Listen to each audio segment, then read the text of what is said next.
So, first topic in terms of supply chain technologies, we'll just cover a really basic overview, and then I'll talk about some benefits and limitations of using technology and some specific technologies.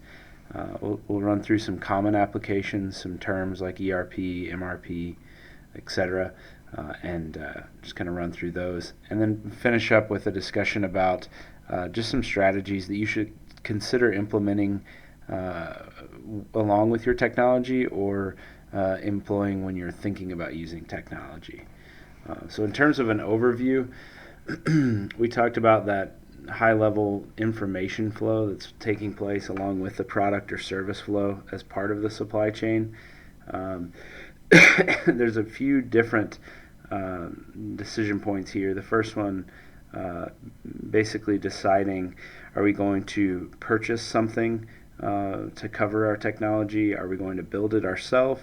Or is there some type of mix that we should be executing where we're adding on to already purchased technologies? It's very important to identify kind of who those external partners could be, what opportunities they represent for you.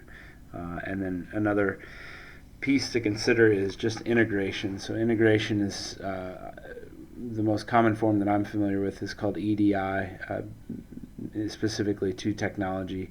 There's a lot of different integration tools available. This one takes care of a lot of the transactional work, and we'll speak about it as we go through some of these different topics.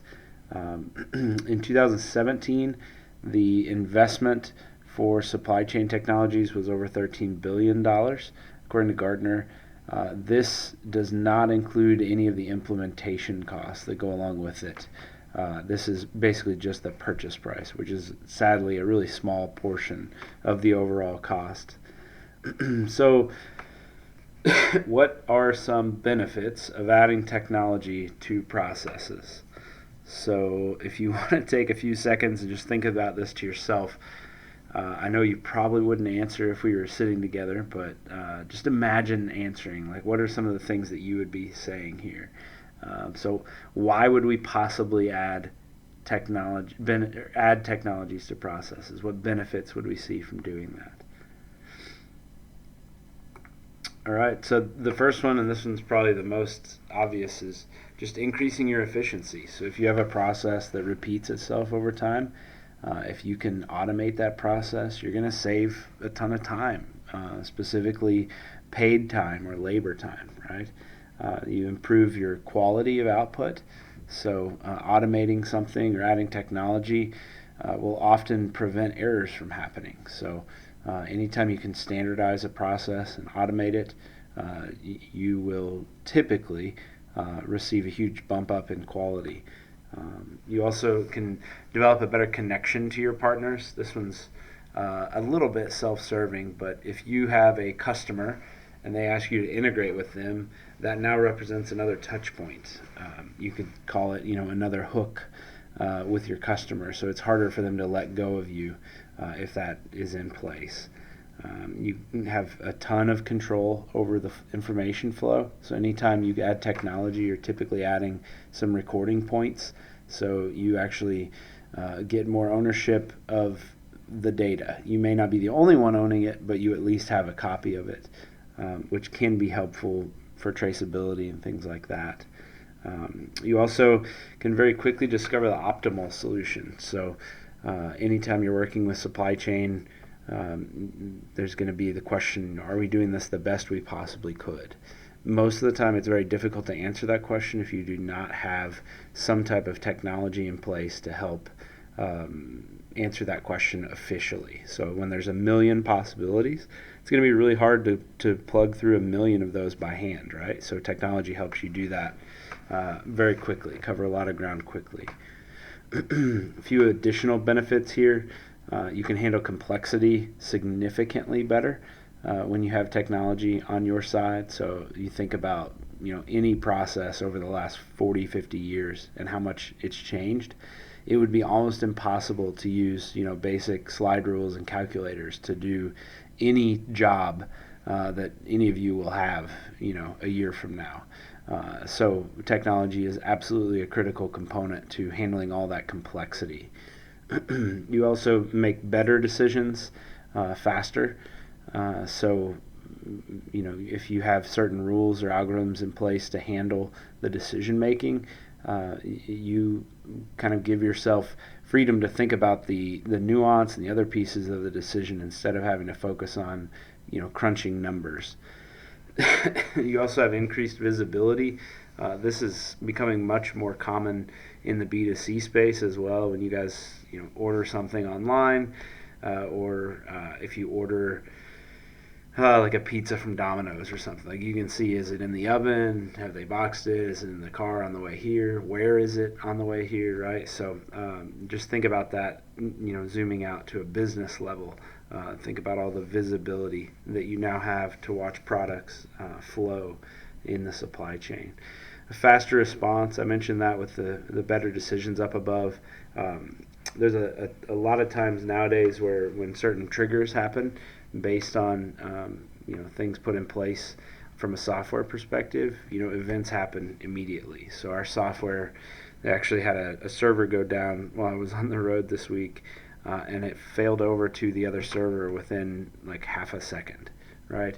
That was possible because there was technology in place to protect us in case that exact event occurred, right? So you just can't, like a human can't possibly respond at the same speed in that case.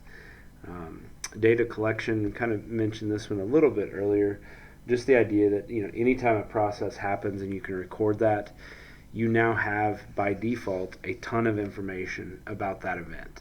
So when did it happen, who did it, etc. So you can now take some time and kind of measure that to see, how is the process performing, how are people performing, all of those things.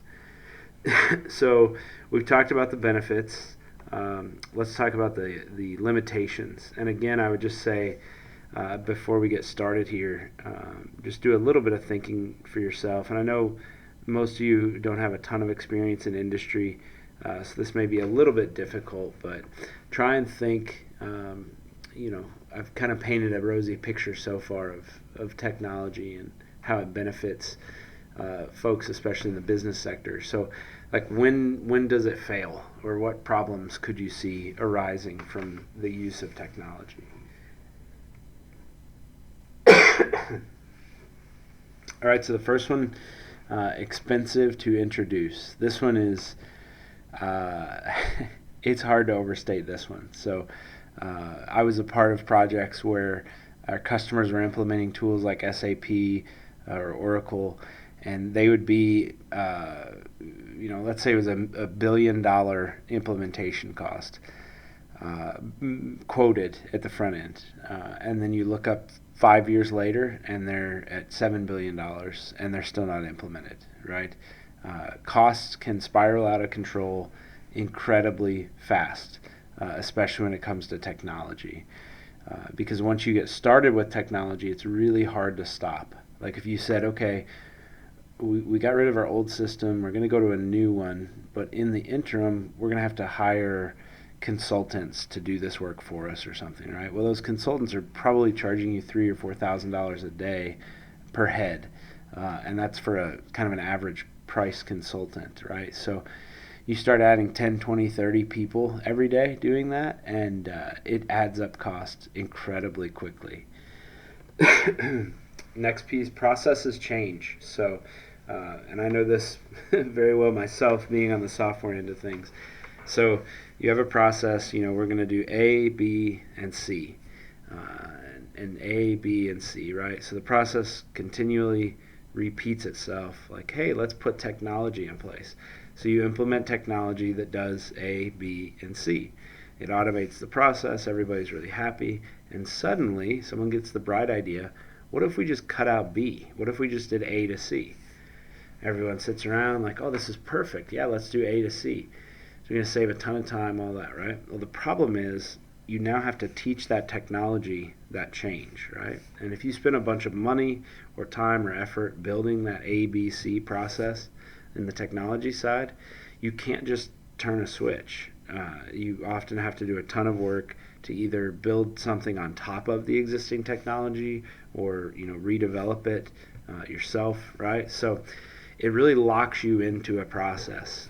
So anytime you have a process that's likely to change, it's pretty, difficult to implement technology over the long term without either the process running off the rails because you've changed it away from the technology, or locking yourself into a process because the technology is kind of hindering you from making those improvements. So to go along with that, the process doesn't match the tools. This is really common the larger the company you work for. So, hey, our company's going to go to this brand new software. Everything's going to be great. So they hand you the software and like, okay, great, I'm going to start using it. Well, now instead of this 3-step process you've always done, we're actually going to need you to do 10 steps, right? Like, well, hold on. I always did ABC. Like, well, I know you did, but now we need you to go over here, over there, right? So the software is going to define your process. It's going to be very hard for you to go buy a software that you can mold around your process, right? So a lot of times you have to adjust your process to match the software, because maybe it hurts you individually in your process, but as a whole it actually helps the company be more efficient, or higher quality, that type of thing. So it can lead to just a lot of frustration on the individual level as you're working through an implementation. It can be really difficult to standardize certain processes, so it just adds another layer of complexity. As much as you want the software to do ABC, a lot of times maybe your process doesn't support that, right? So how do we standardize to fit everything into the tool that we've been given? Training is expensive. We could say training is very, very, very expensive. That would also apply here. I've seen companies spend 3 to 4 times the cost of software on their training and implementation. That's a frightening expense, but it's also something you have to account for. And the reason for that is not training is actually more expensive, and I will say much, much more expensive. One of the implementations I was a part of on the warehouse side, we found out the morning that the entire process was supposed to go live that no one had been taught specific processes in the software. And so we had people like, well, let's just basically hide that inventory. We need to ship parts, right? Like, no. We need to make sure the software reflects what's happening in the warehouse, or else our counts are going to get all off, right? Well, we don't know how to do that, and the customer needs parts, so we're just going to go ahead and ship the parts, and then we'll deal with it later. Like, no, we can't possibly do that. So we did it, and then our customer did this, I should say. We were kind of innocent bystanders. But on the other end of that, there's a ton of implications. And it was because no one had been trained in the process on the front end. So as expensive as it is, it's definitely worth it once you commit to implementing the technology. Ongoing cost to maintain. There's a kind of a view in industry, especially among consultants, that the goal is to get your next project. So like your goal of completing a project for a customer is to find your next project so that you can keep getting paid. That happens in software as well. It's sad that it does, but a lot of people are looking for billable hours and that type of thing. So, you implement a giant project, you think, hey, I've spent, $20 million on this at my small business or whatever that looks like. But that's just the start of the cost. And as your processes change and as updates come in and all that, you do have to account for those costs as you're going through. Another limitation, you have to have good data in order for the software or technology to give you good information out, right? So if you don't have access to good data, if your processes can't produce good data, it's going to be nearly impossible for the software to really be beneficial for you and show all those results that some salesperson told you, oh yeah, you'll definitely capture all these savings or benefits from it. Well, if you don't have good data in your processes, it really doesn't matter what the software is capable of because it's limited, right? When you are changing partners, like from one supplier to another, every time you do that, you have to consider integration at this point. So basically, the automated flow of information between different systems. So incredibly expensive to integrate with each of them, and they're all typically custom unless you have built some API type technology. Um, but basically, it's another factor when you change partners, whether it's customers or suppliers, that you have to put into play. Like, do we really want to integrate with a new supplier? It's just another thing to consider, right? And then this one's last, but absolutely not least. All that data I've been talking about, both on the benefits and the limitations side, all that data is valuable to you, but that means it's also very valuable to other people as well. So obviously there's identity theft and those types of things, but at a corporate level, we're talking data breaches.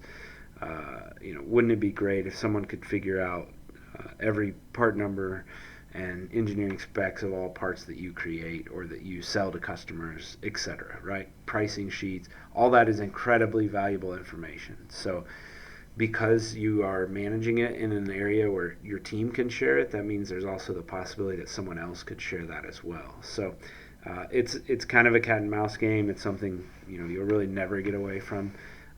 But the fact that you're posting that information makes it accessible, to some extent to folks with, let's say, not so positive motivations, right? So something you're opening yourself up to, you just have to be aware of.